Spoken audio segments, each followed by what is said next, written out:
네, 여러분 안녕하세요. 조홍만입니다.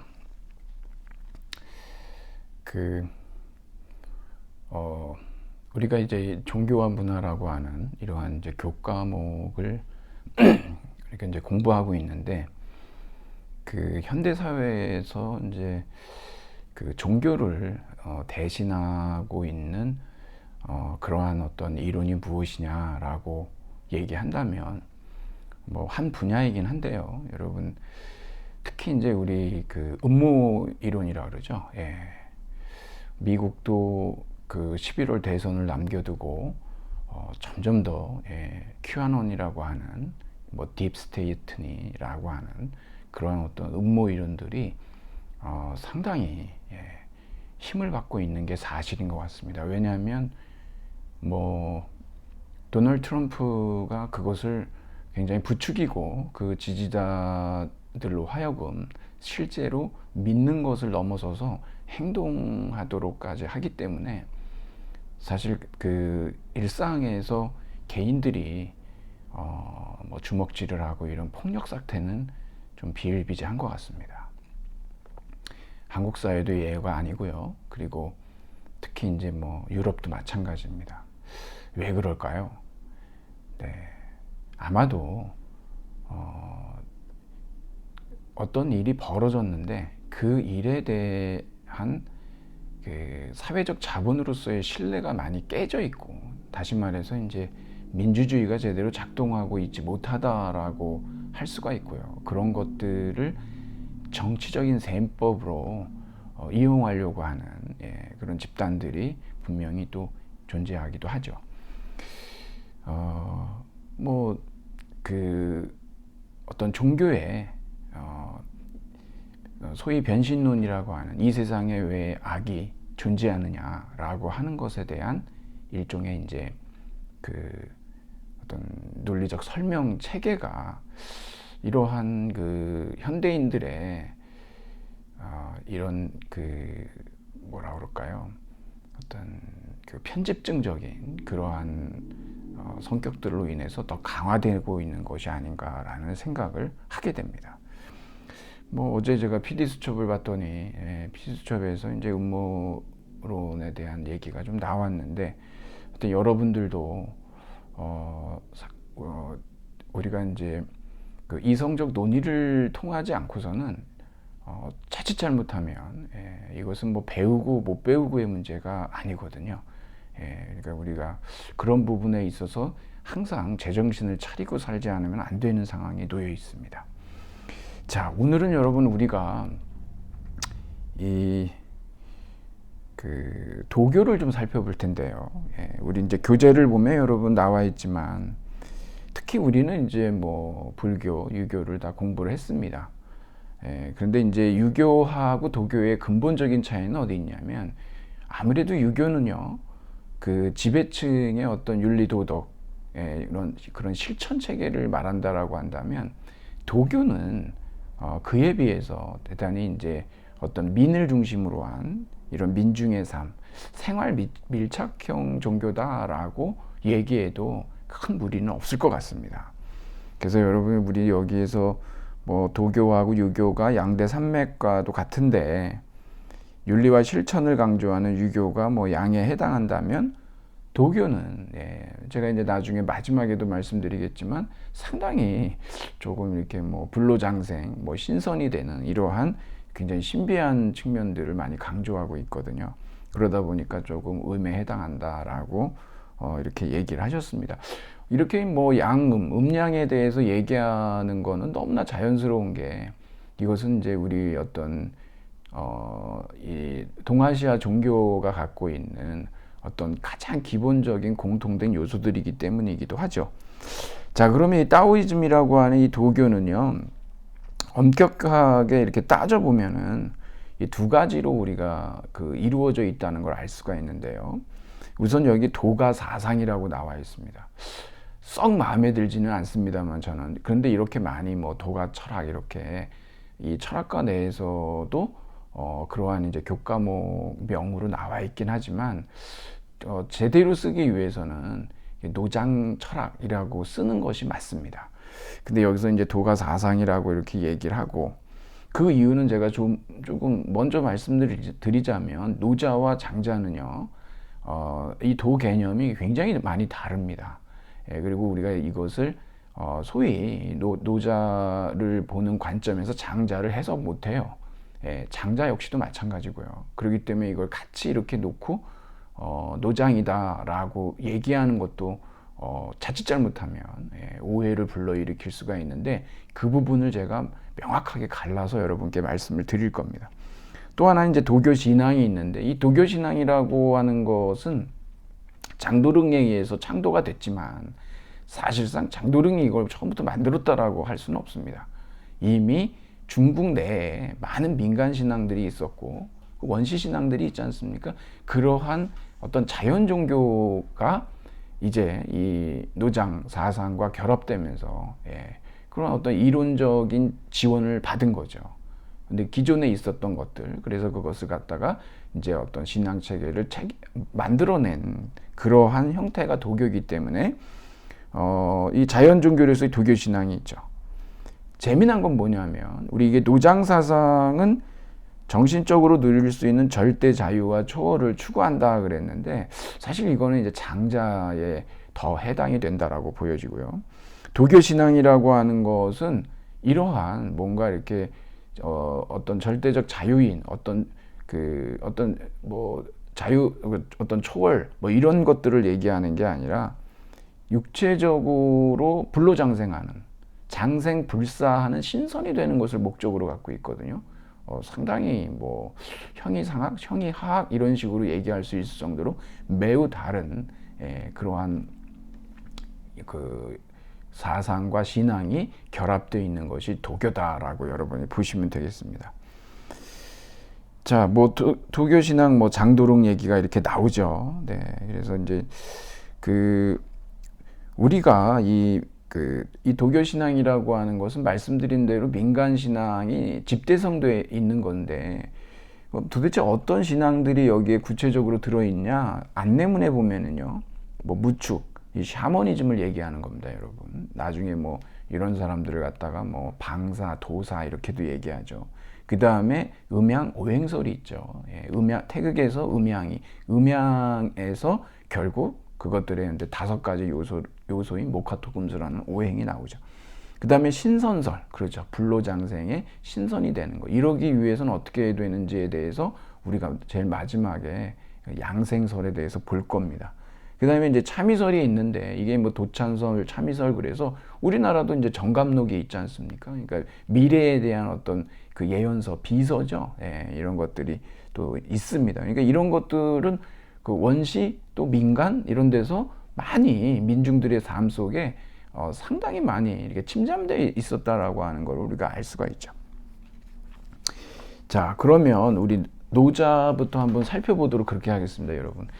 이 노자는요, 여러분이 꼭 알아두셔야 되는 게, 이 노자 사상을 많은 사람들이 이렇게 뭐 무의자연, 그러니까 정말 어떤 인의가 아닌 그런 어떤 자연적 도를 따르는 이런 식으로 얘기해서 약간 뭔가 이제 이 영원한 도, 우주적 도, 뭐 이래서 그 신비주의적인 이야기로다가 받아들이시는 분들이 있는데, 절대 그렇지가 않습니다. 그러한 해석은 더 이상 지금은 학계에서 그렇게 유용하게 논의되고 있지가 않습니다. 물론 여러분, 이 노자의 도덕경이라고 하는 이 저서를 달리 해석하시는 분들도 많이 있습니다. 저도 책을 가지고 있는데 그건 뭐 제가 관여할 부분은 아닌 것 같고요. 뭐 아무래도 제하에 계신 그러한 어떤 한학자분들도 계시고 그러기 때문에 그분들은 또 보는 입장이 좀 다를 수가 있습니다.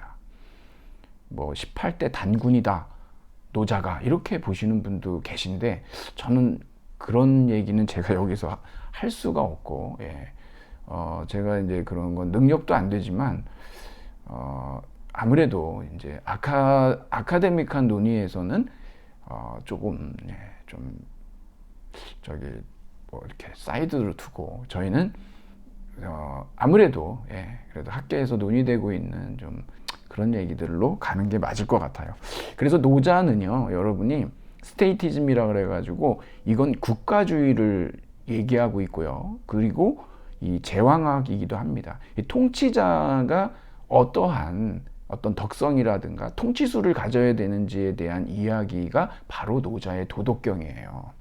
그래서 여러분들이 읽다 보시면 특히 덕경 쪽으로 가면 그런 얘기들이 굉장히 많이 나오는 것을 알 수가 있습니다. 제가 하나하나 여러분한테 좀 말씀을 드릴 텐데, 이게 23장 정도에 가보면 희연 자연이라고 그러는데 이 아끼리자거든요. 말을 아끼는 게 그것이 아주 자연의 이치에 부합하는 것이다 라고 얘기하는데, 이것을 우리가 통치자, 제왕학의 입장에서 바라보면 뭐냐 그러면, 여러분 통치하는 사람들이 명령이라든가 법규라든가 이런 거 계속 만들어내면 그 백성들이 얼마나 고단하고 힘들겠습니까? 그렇죠? 또 거기에 대한 저항이 거셀 거란 말이에요.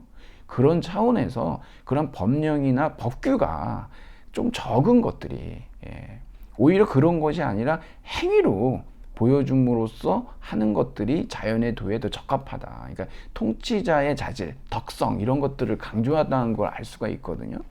그러니까 이렇게 이제 여러분들이 우리가 이제 그동안에 알고 있는 것처럼 뭐 무의자연이니 뭐 이래가지고 뭐 그렇게 어떤 이런 뭐 제왕학이나 어떤 국가주의나 통치와는 무관한 것으로 노자를 읽어서는 안 된다는 겁니다. 자, 노자에 대한 뭐 출생, 생물 연대 뭐 정확히 모르지만 여하튼 간에 그 많은 이야기가 있지만 여기 노자, 이거 뭐 늙은 아이, 뭐 존경스러운 스승 그랬는데 보통은 늙은 선생이다 그래요. 노자니까. 사마천에 이제 사기에 열전이 있는데요. 거기에 이제 많은 이런 사람들에 대한 이야기가 이제 나와 있거든요. 사기 열전에. 거기에 보면은 주나라에서 도서를 관장했던 상당한 지식인이라고 하는 것을 여러분이 알 수가 있죠. 물론 이제 뭐 사마천은 여러분이 잘 아시다시피 이제 이 한무제에 의해서 정말 아주 치욕스러운 궁형을 당했던 사람이긴 하지만, 그래도 이 사기를 통해 가지고 그러한 어떤 상황 속에서도 어떤 그 자신의 뜻을 굽히지 않아서 오히려 이제 우리에게도 이렇게 많이 존경의 대상이 되는 인물이기도 하죠. 하여튼 뭐 그런데 나이가 들어서요, 사회의 환멸을 느낍니다. 인간사가 다 허망하다. 서쪽으로 갔다는 기록이 있는데 뭐 은둔을 한 거죠. 그랬는데 이제 뭐 함곡관으로 이제 가다가 그 관을 지키고 있는 윤이라는 사람이 전날 꿈이 참 신기해서, 그래서 이제 은둔하지 말고 글을 좀 남겨달라 그러다 보니까 간단한 글을 남겼다고 그러는데, 이 도덕경은 물론 이제 여기 뭐 전승되어 온 가장 이제 오래된 노자는 이제 백서노자라고 그러거든요. 그거는 이제 순서가요. 우리가 일반적으로 갖고 있는 도덕경은 도경이 먼저 나오고 그 다음에 덕경이 나오는데, 이 백서노자만큼은 덕경이 먼저 나오고 도경이 나중에 나와요. 순서가 바뀌어 있어요. 근데 그게 가장 오래된 그 노자 책입니다. 그 노자입니다, 그게. 근데 이제 그게 상하 두 편으로 이루어져 있는데, 이건 뭐 간단한 글은 아닙니다. 굉장히 무겁고, 정의상학적인 논의가 들어있고 어떤 자연의 영원한 질서를 이야기하고 있기 때문에 그러죠.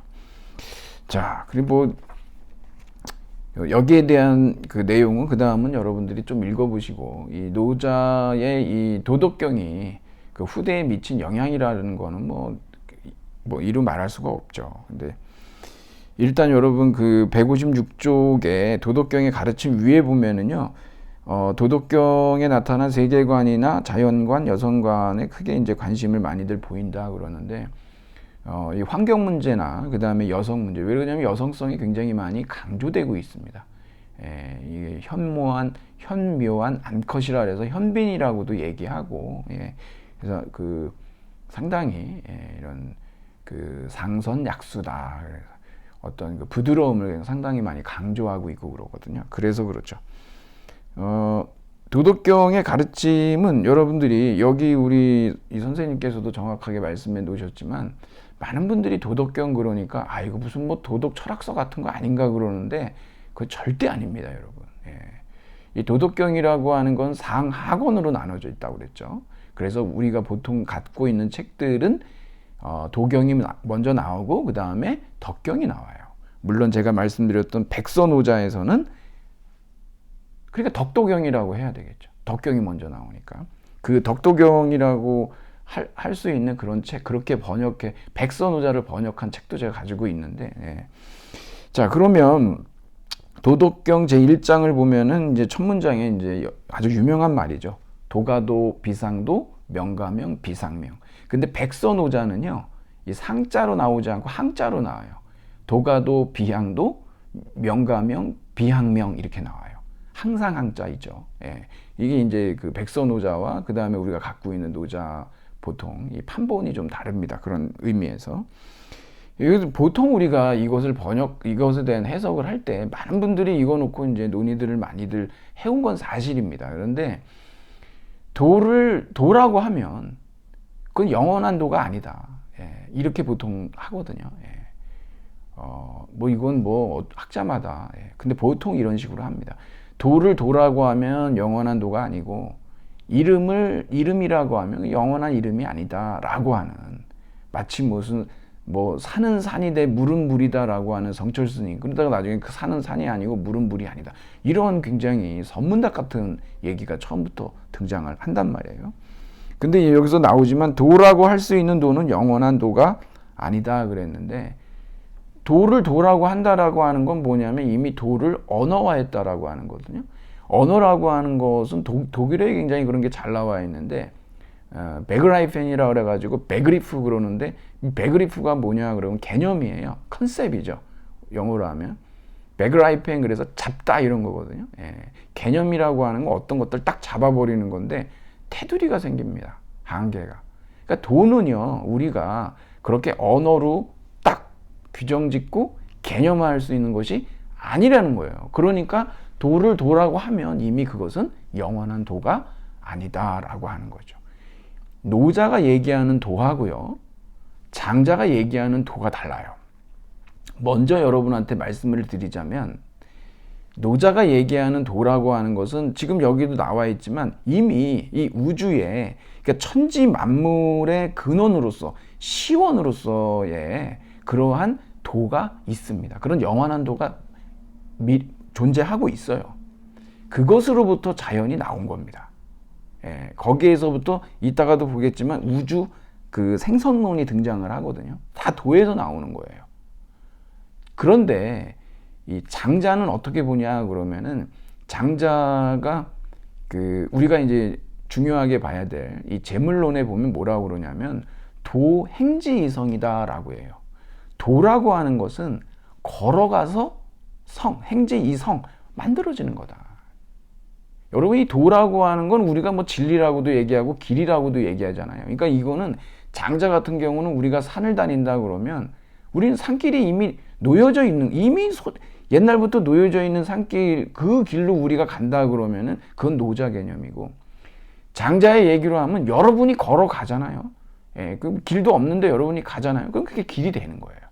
그러니까 장자가 얘기하는 도라고 하는 거, 그 길이라고 하는 것은 원인이 아니라 결과예요. 노자는요, 원인이 되는 거죠. 도에서부터 모든 것들이 자연이 거기에서 생성이 되기 때문에 그렇다는 거예요. 이렇게 다릅니다.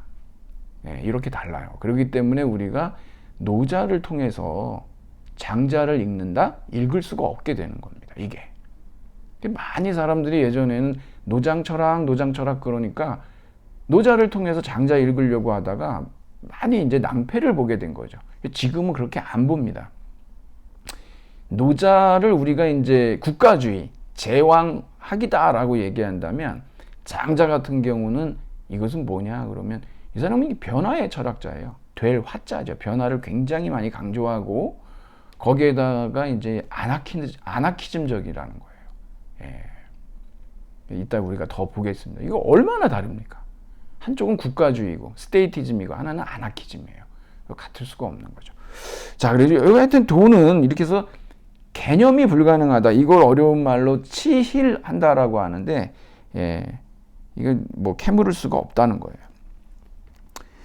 그래서 영어로는 보통 이게 대문자에서 the way, 뭐 things are, 뭐 이런 식으로 the way 이렇게 얘기하는데, 하여튼 뭐 우주와 그 안의 모든 것이 그러하도록 하는 어떤 기본 원리, 예, 영원한 도, 뭐 그렇게 해보죠.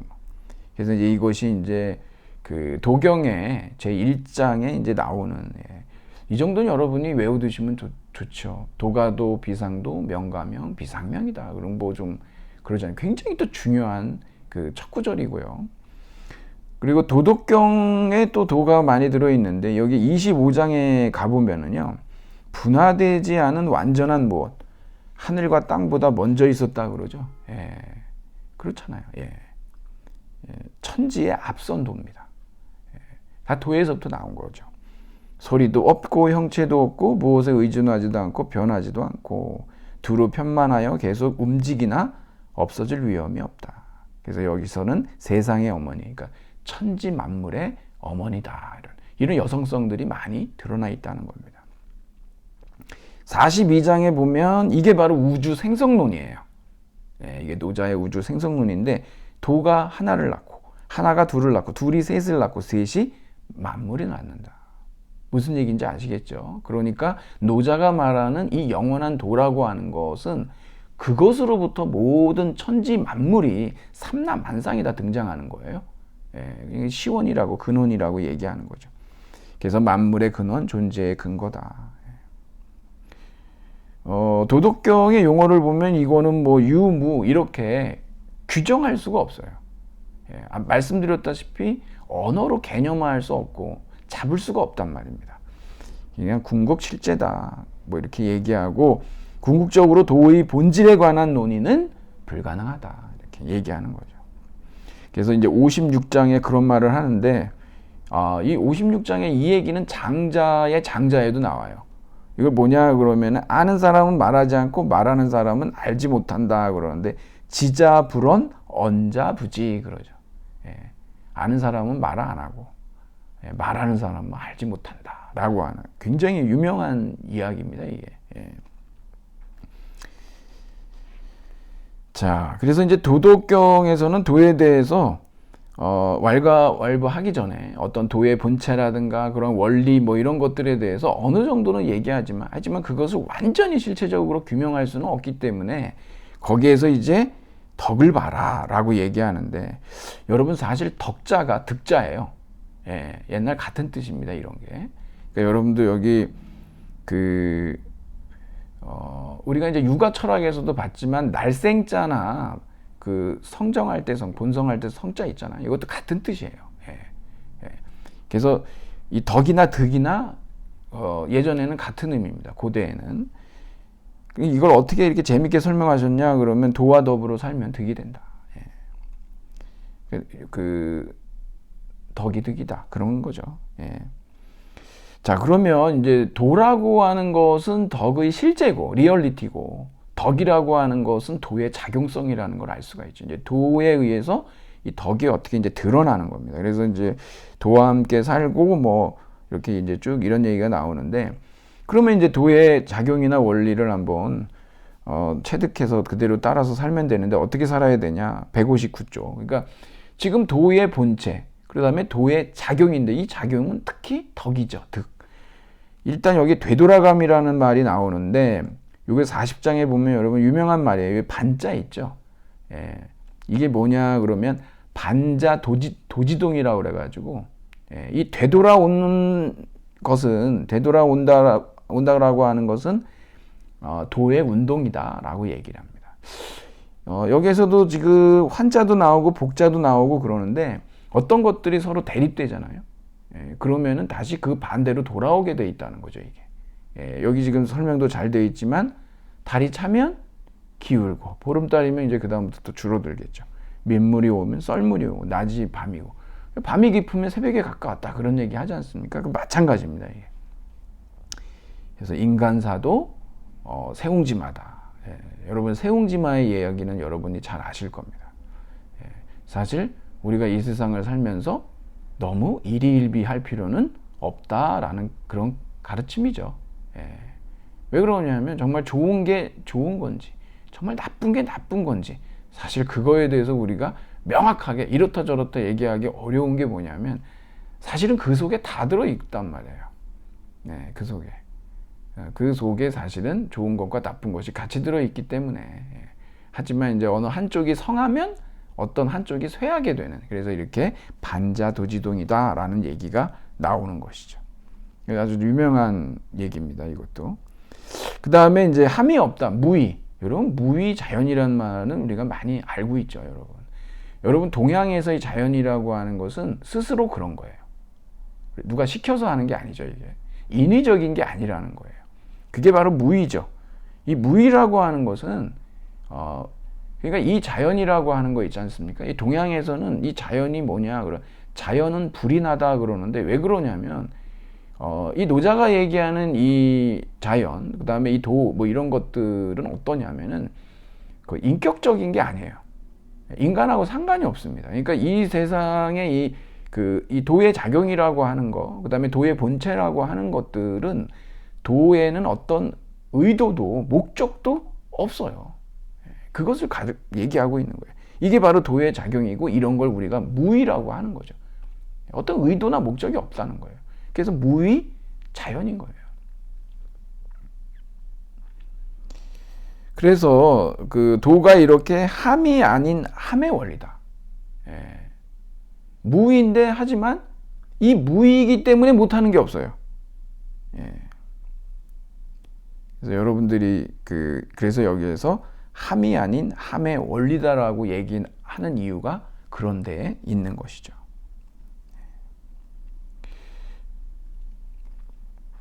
그 다음에 이제 다듬지 않은 통나무 그랬는데 도가 아무런 꾸밈이나 장식이 없는 자연 그대로의 통나무인 것처럼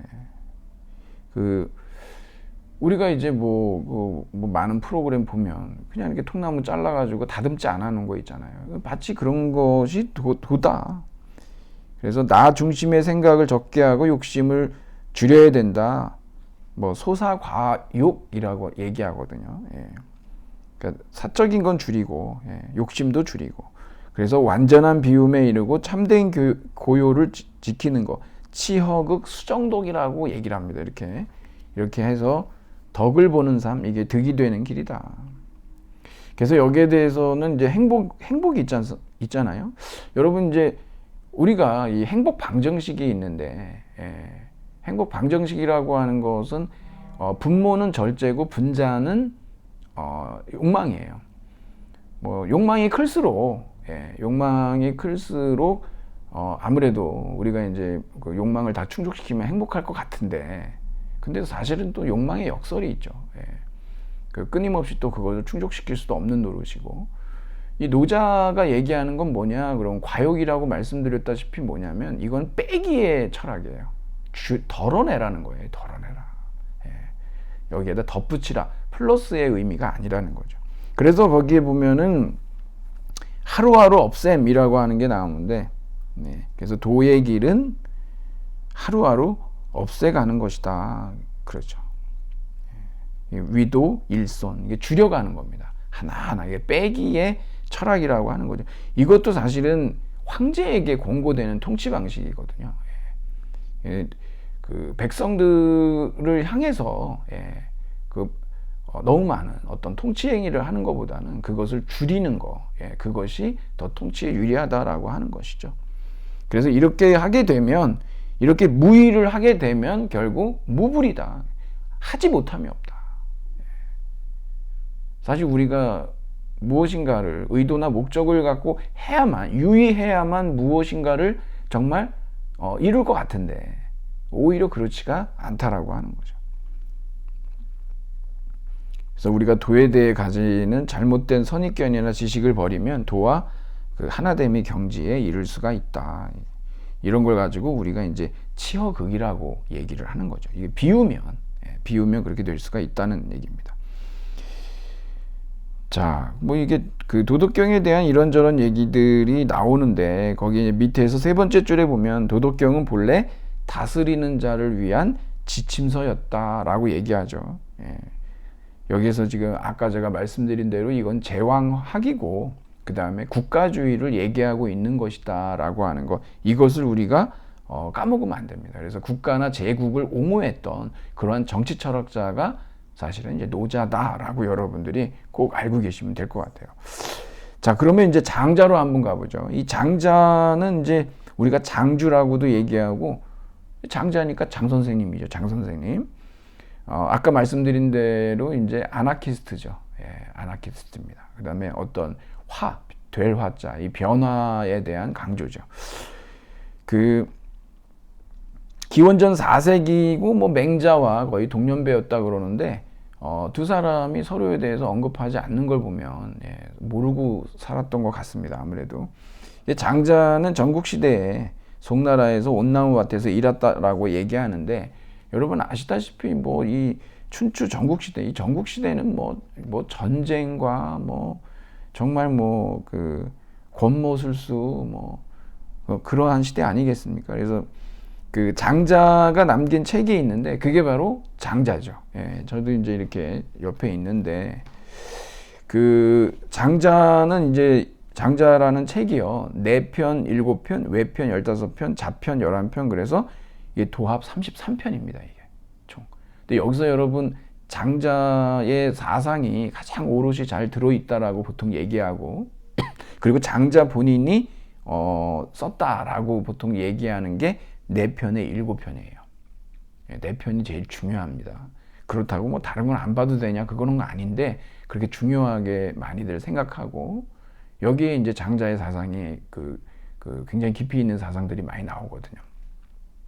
그 중에서도 4편, 7편 중에서도 사실은 이 장자의 이 33편이라고 하는 거, 이 장자의 33편 중에서 가장 중요하고 난해한 그 사상들이 담긴, 여기 아주 뭐 여러분이 잘 알고 있는 뭐 그 호전몽 있잖아요. 그것도 여기에 들어있고, 아까 제가 얘기했던 도행지이성이라고 하는 것도 들어있고, 뭐 생과 사에 대한 얘기도 들어있고, 굉장히 난해한 내용들을 담고 있는 장자 33편 중에서도 가장, 그게 뭐냐 그러면 재물론이라고 그래요. 이 제자가 나란할 제자입니다. 이게 어이죠. 재물이 아니라 어이, 재물.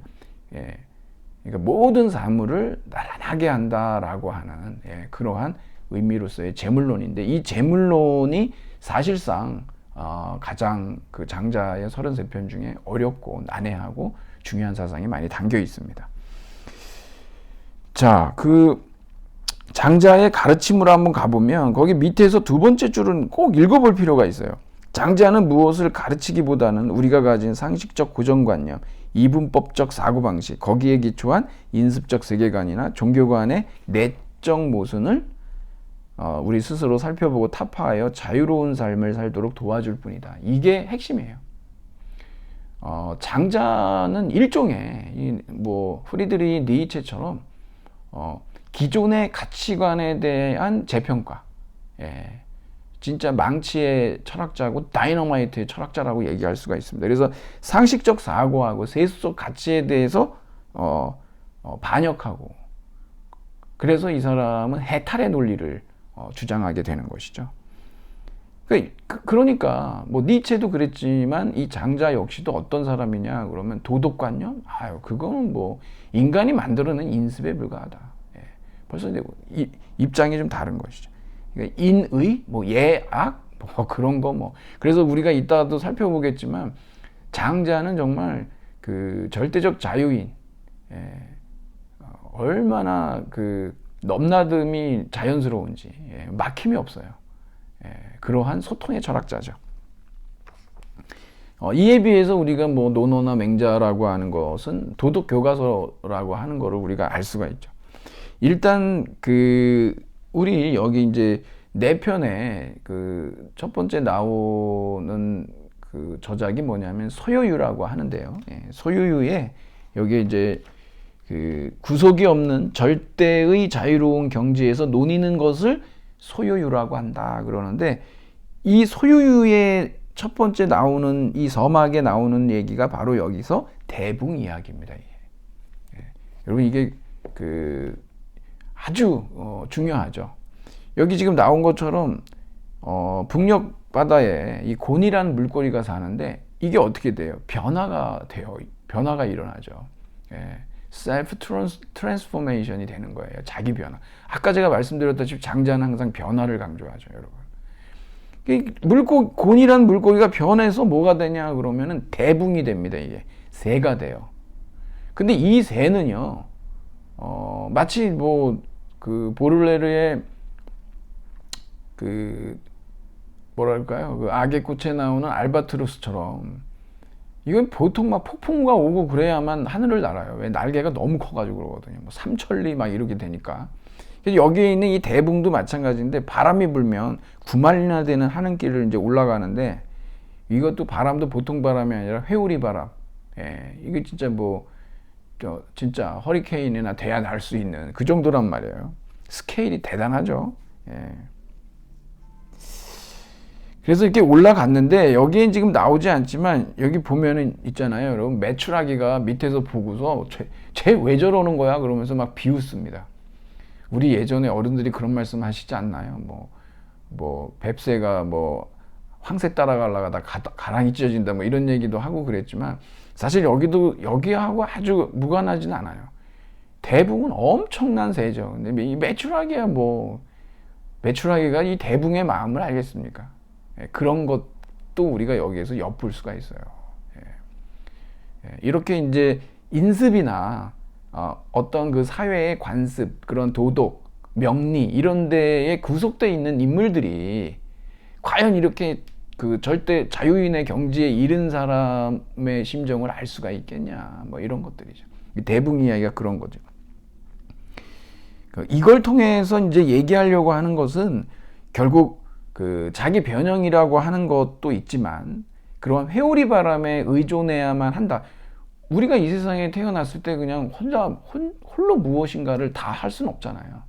이 세상에 사실은 기투된 존재로서 우리는 여기 이 세상에 들어오면 부모로부터 환대를 받고 우리가 알든 모르든 간에 이 사회의 기본적인 그러한 구조를 우리가 이제 받아들일 수밖에 없단 말이에요. 그러면서 나중에 그거 하나하나에 대해서 그것이 편견인지 선입견인지 고쳐나가는 과정에 있는데 그러한 아비투스를 구조화된 구조 속에 살 수밖에 없는 그러한 존재일 수밖에 없죠, 우리가.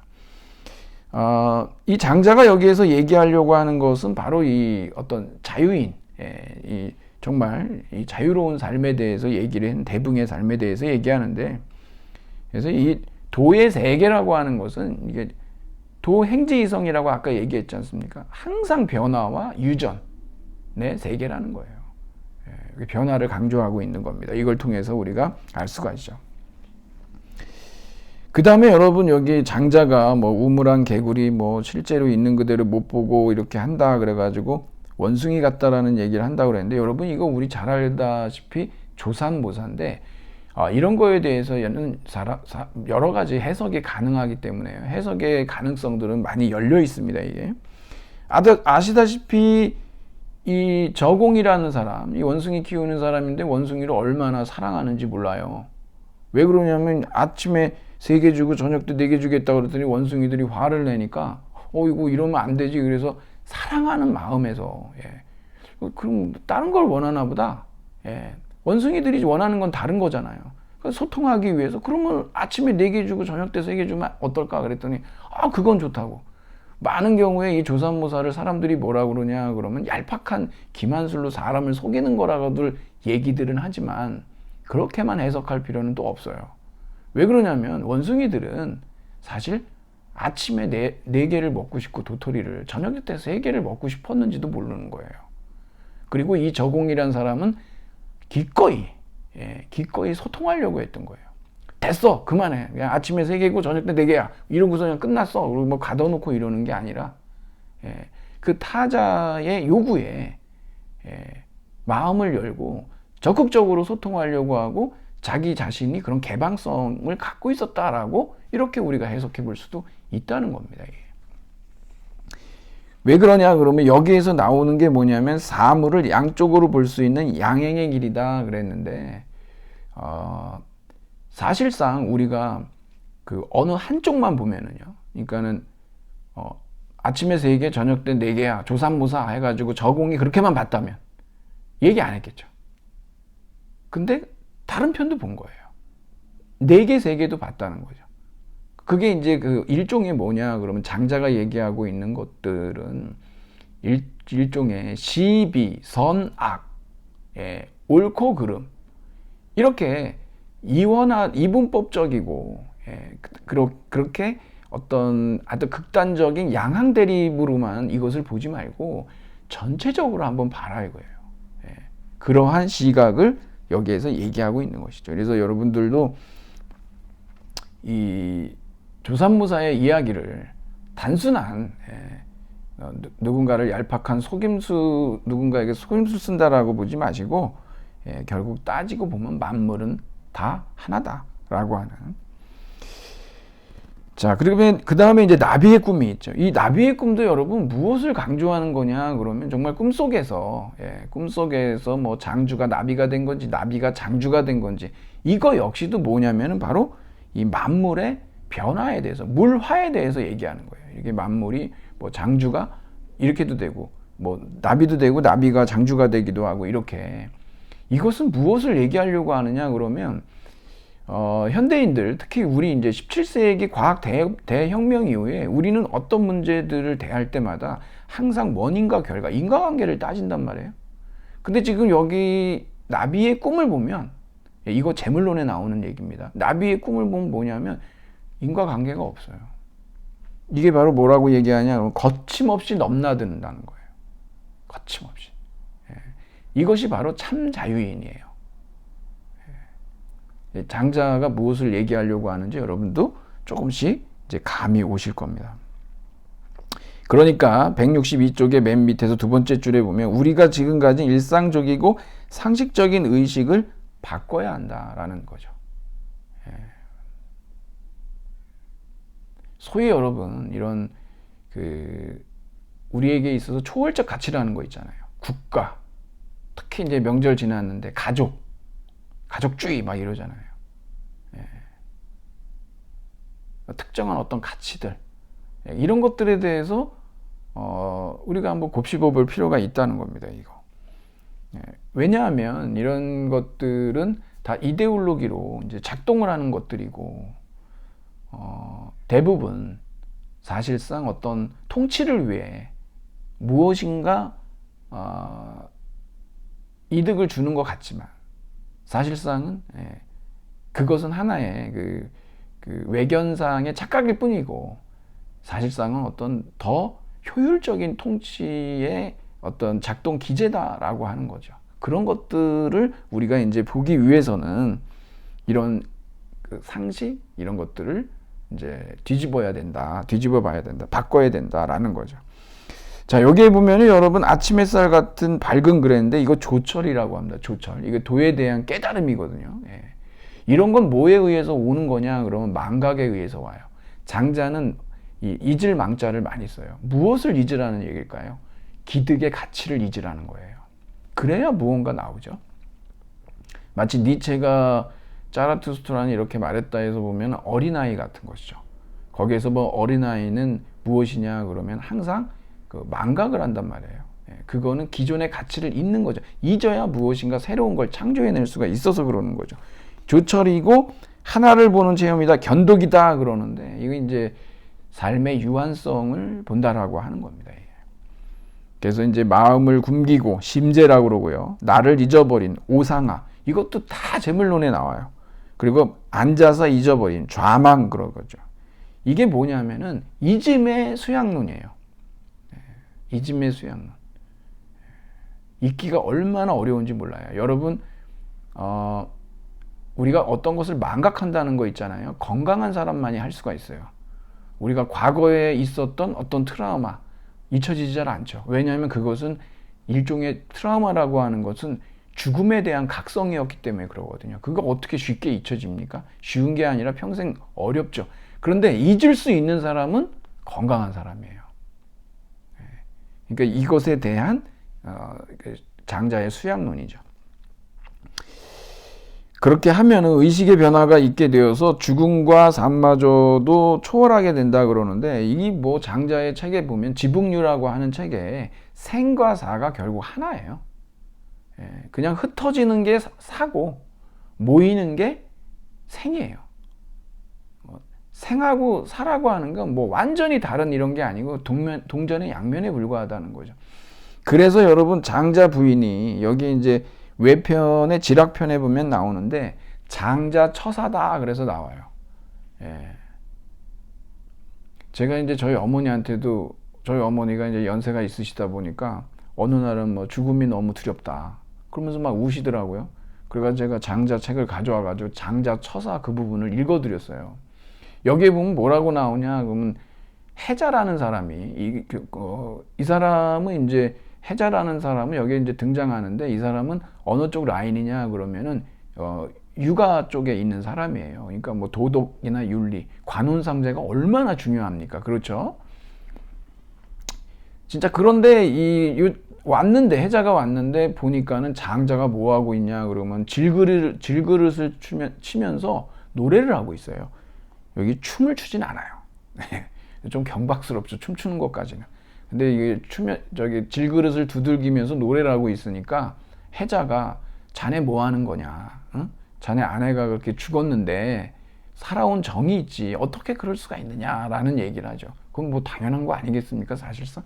그랬더니 장자가 뭐라고 얘기하냐면, 처음엔 나도 슬펐다. 근데 가만히 생각해 보니까 결국은 저 우주에 안방에 들어가 있는 거 아니겠느냐. 그런 거 생각해보면 인간은 뭐 결국 흩어지고 그러면 이제 우주로 가는 건데, 그거 가지고서는 내가 그렇게 슬퍼할 이유가 없겠더라. 그래서 질그릇을 두드리면서 노래를 부르고 있다라고 얘기하는 거예요. 슬펐다고 얘기도 하죠. 하지만 그걸 깨달은 거죠, 결국은. 결국 생사가 하나다, 생사일여하다라는 거예요. 뭐 이런 정도의 그 깨달음은 뭐 대단한 경지라고 우리가 봐야 되겠죠. 그래서 이제 여러분 여기 9세기 유명한 선승 임재라고 하는 사람이 있는데, 이 사람이 참된 계승자다, 장자에. 근데 왜 그러냐면, 임재는 아주 유명한 말을 많이 했어요. 무슨 얘기를 했냐 그러면, 여러분 부처를 만나면 부처를 죽이고, 조사를 만나면 조사를 죽이고, 부모를 만나면 부모를 죽여라, 이런 얘기 했던 사람이 바로 임재예요. 왜 그런 얘기를 하느냐 그러면, 여러분이 만일에 부처를 만나요. 그러면 여러분은 어떤 존재가 되냐 그러면 그 밑으로 열등한 존재로 떨어지겠죠. 뭔가 가르침을 받아야 할 것 같잖아요. 그래서 이 사람이 뭐라고 얘기하냐 그러면 무위진인이라는 말을 써요. 진인이라는 말은 뭐냐면 장자가 얘기하는 자유인이에요.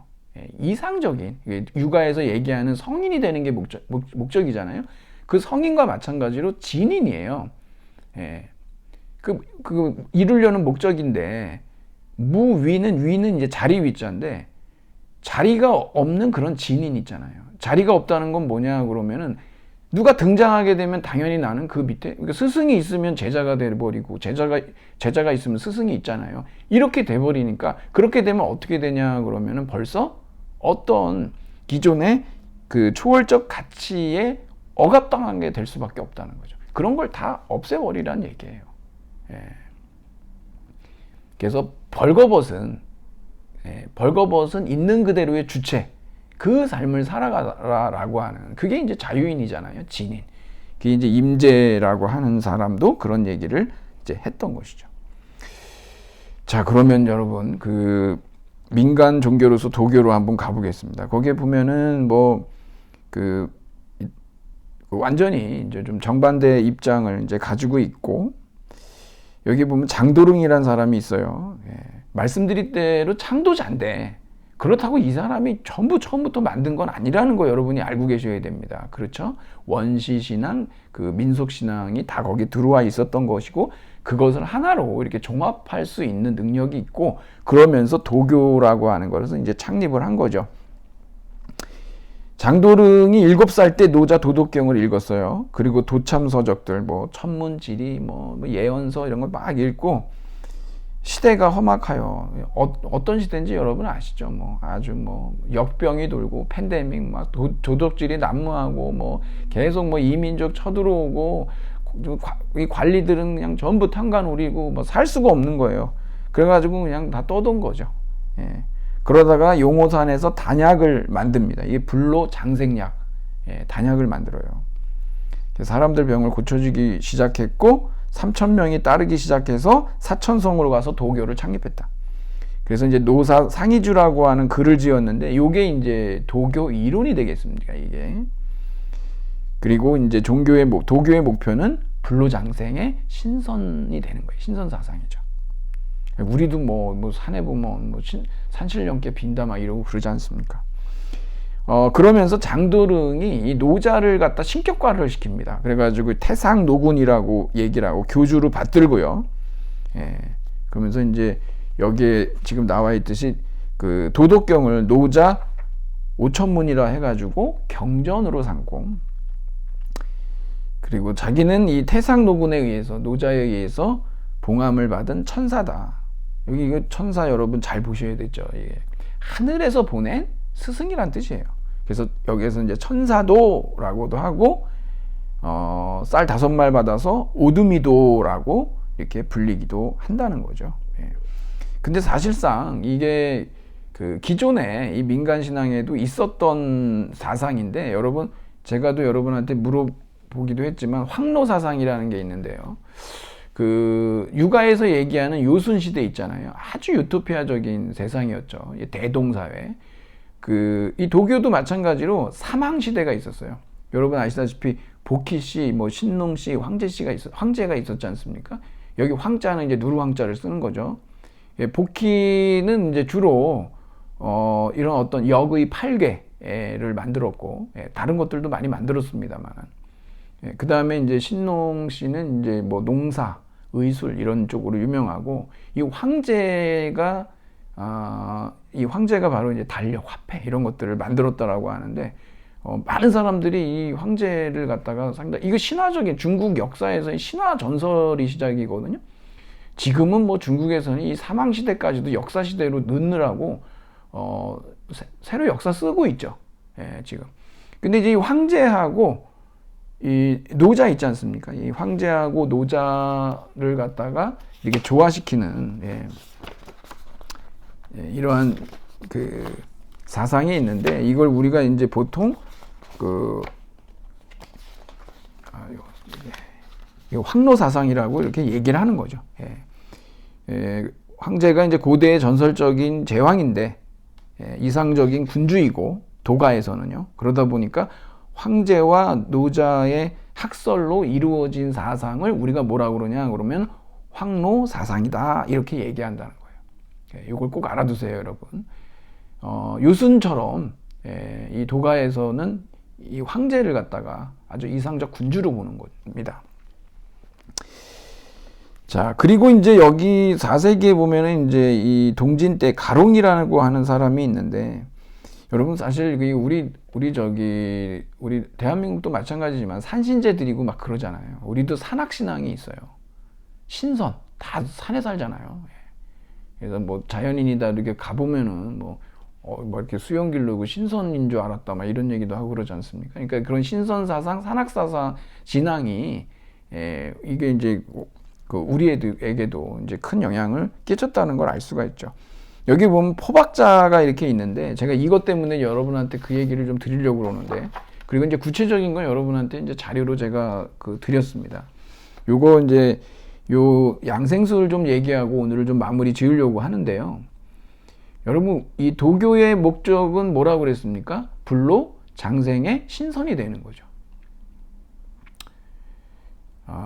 제가 이게 도교할 때마다 한 번씩 그냥 이렇게 말씀을 드리기도 하고 그랬는데, 이게 시간 관계상 길게 말씀은 못 드릴 것 같은데, 저도 이 도교 쪽에 계신 분을 저희 장인어른이 굉장히 아프셔가지고 수소문을 하다가 저기 어디죠? 신림동인가 쪽에 가서, 서울의 신림동인가 가가지고서는 거길 찾아갔었어요. 그랬더니 그분이 뭐 책을 쓰셨는데 밥 따로 물 따로라고. 그래서 이게 무슨 얘기인가. 그래서 뭐 하여튼 뭐 비디오도 팔고 비디오를 많이 보면 볼수록 건강해지신다고 그래가지고 지금 여러분 제가 이렇게 말씀드리지만 아니 그렇게 말도 안 되는 얘기를 어떻게 믿을 수가 있지 그러는데 여러분 정말 이제 그 마지막 희망이었거든요. 병원에서 이제 못 고친다고 그러시는 상황이기 때문에 정말 그 상황 되면은 지푸라기라도 잡게 되더라고요. 그거는 무슨 그 과학적인 뭐 이런 걸로 할 수가 없어요. 가족이기 때문에. 그래서 저도 뭐 이루 말할 수 없는 어리석은 행동들을 많이 했어요. 그래서 이해가 돼요. 근데 정말 못된 사람들이 누구냐 그러면 그런 마음을 이용해 가지고 돈 버는 사람들이 많더라고요. 그래서 이제 정말 그 되지도 않는 엄청난 액수의 돈을 내면서 말도 안 되는 약재라고 하는 것들도 막 살 수 있다는데 여러분 안 먹겠습니까? 사람은 그렇게 되더라고요. 사람이 그렇게 꼭 이성적이지만 않잖아요. 그래서 그거 사다가 그냥 비디오를 가족들끼리 얼마나 많이 봤는지 모르는데 뭐 무슨 내용인지도 모르고 하여튼 건강해지신다니까. 뭐 밥 따로 물 따로는 뭐냐고 제가 나중에 궁금해서 물어봤더니 밥 먹을 때 물을 마시지 말래요. 그래서 밥 먹고 물 마시라고. 그게 밥 따로 물 따로라 그래가지고 지금 생각해봐도 제가 진짜 여러분한테 말씀드리지만 정말 내가 미쳤었나 막 이런 생각이 들기도 하는데 뭐 어쩔 수가 없었어요. 여러분들 아시는 분은 알고 겪어야 알지 뭐 이렇게 얘기 들으면은 웃음밖에 안 나죠. 근데 이제 하여튼 이 도교 그분이 이 도교 쪽 관련 되신 분이었는데 그래서 불로장생. 자 여기 뭐 나는 자연인이다 여러분 생각하면서 들으시면 훨씬 이해가 잘 될 텐데 벽곡이라고 있어요. 제가 여러분한테 드렸으니까 한번 읽어보세요. 한번.